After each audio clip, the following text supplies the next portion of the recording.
Bombay Aloo recipe, also known as Bombay Potato, one of my favourites and makes a great vegetarian meal in minutes.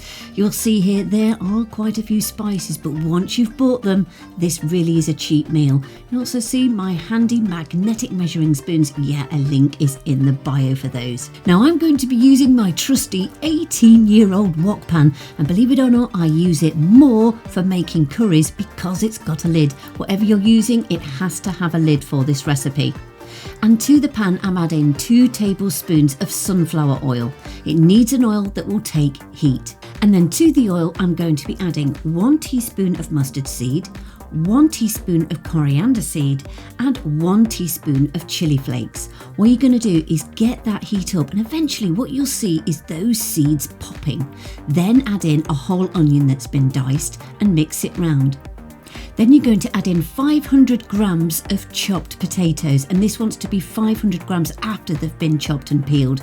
You just want to saute that into the pan for around about 4 to 5 minutes.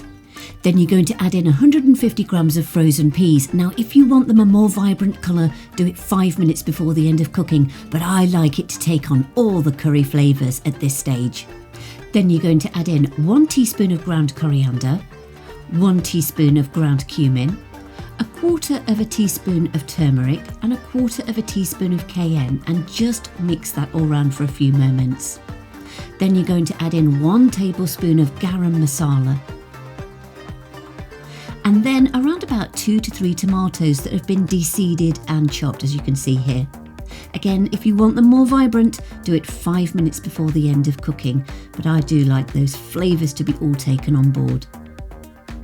Then you want a good sprinkling of salt to your taste, and then mix round. Then add in 250 ml of boiling water and just bring it up to the boil and then take it down to a simmer.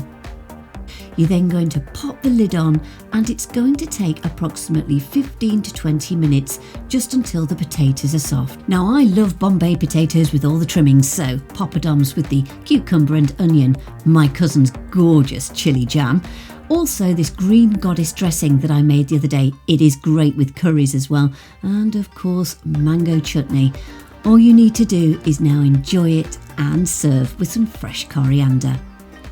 Don't forget to subscribe to my channel, and if you want the full written recipe, go to my website cookingwithemily.co.uk.